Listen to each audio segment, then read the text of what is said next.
Hello Aquarius, Sun, Moon, Rising, and Venus signs. Kamusta kayo? Sana po nasa mabuti kayong kalagayan. Welcome back po sa Star Tarot. Kung bago kayo dito, welcome din kayo. Thank you for your support. I truly appreciate it. God bless you all.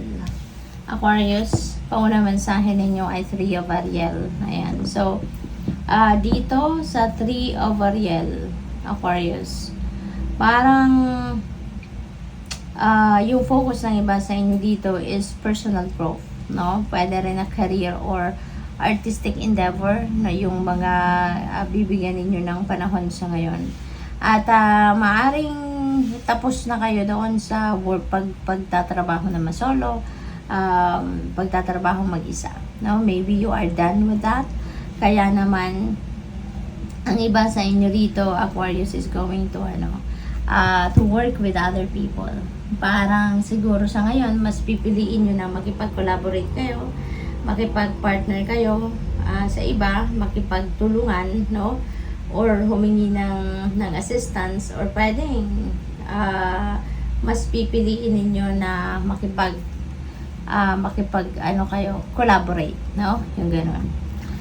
What else? We have peace. Wow, napakaganda nito, Aquarius, kasi magkakaroon na kayo ng kapayapaan sa inyong dibdib, sa inyong isipan. Now is the time that you are going to release the past. Now you are really going to release the past, at kayo ay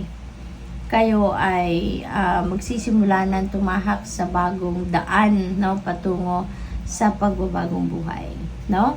At saka ano na kayo ngayon, yung parang nakapag-declutter na kayo, or maybe magde-declutter pa lang kayo ng sarili ninyo, ng buhay ninyo. You're going to remove out of your life na anything and everything or anyone that doesn't serve your highest good.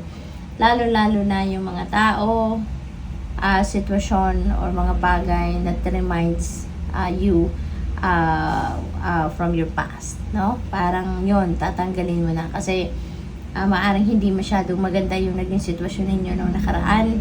Kaya para mas makapag-move on kayo ng mas mabilis, mas effective ang gagawin ninyong pag-move on, pag-move forward, you're going to release, no, your past. Let go and let God, no? Yan din ang maaaring ipapractice ninyo sa ngayon. You are just going to surrender to the natural ebb and flow of life. You're going to surrender, no, to God. We have 10 of Gabriel. 10 represents endings and beginnings. Okay? Kaya maaaring meron kayong paglalakas ng loob ngayon na gagawin, na i-let go na kung ano man ang mga bagay na nagpapahirap sa inyo.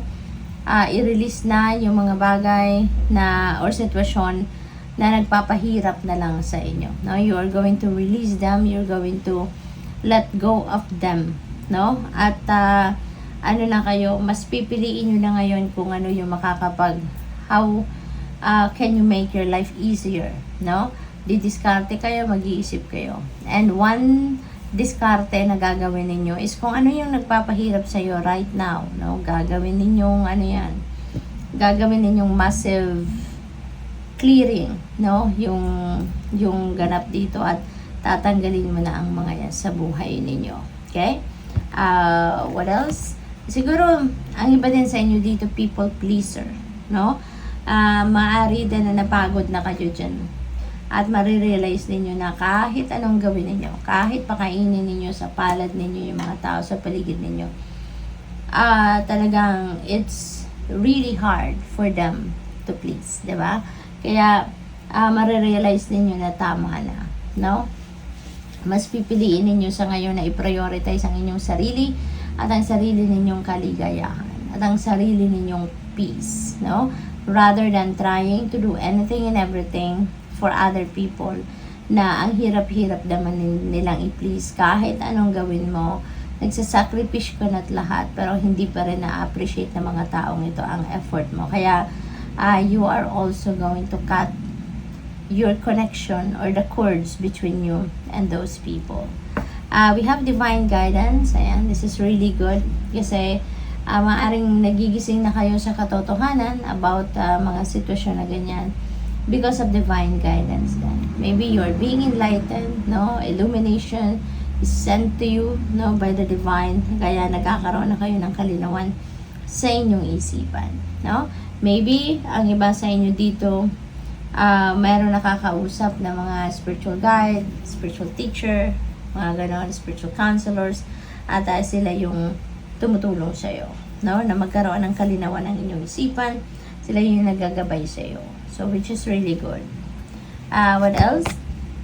We have 10 of Ariel. So, meron na tayong dalawang 10, and this is synchronicity. So, I suggest you please look up for the meaning of double 10. That's angel number 10, 10 for more guidance, okay? With the 10 of Ariel energy, napakaganda nito because this signifies financial and material success.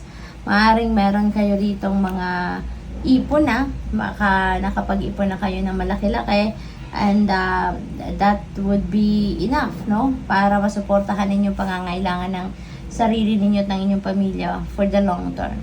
Pwede rin na established na kayo, no? Sa yung mga source of income ninyo. Maaring konkreto na ito para sa'yo na makakaasa ka na mayroon kang paghuhugutan ng pera for a long time, no? Yung ganon. Anytime na kailangan mo ng pera, meron kang mapagkukunan. So, siguro may mga ganon. Kaya, kayo, masaya na kayo, no? Masaya kayo, kampante na kayo, confident na kayo na you are financially stable na confident na kayo na you are financially sufficient na, no? At this time. We have 7 of Ariel. Ayan. Maaari iba sa inyo naghihintay na din, no? ng bunga ng inyong pagsisikap. Naghihintay ng bunga ng inyong pagtsatsagat lahat, no?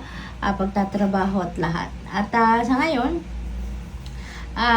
maaaring kailangan pa ninyong maghintay ng divine timing. Kasi kung ano man yung hinihintay ninyo, in-expect ninyo, maybe it's not ready yet.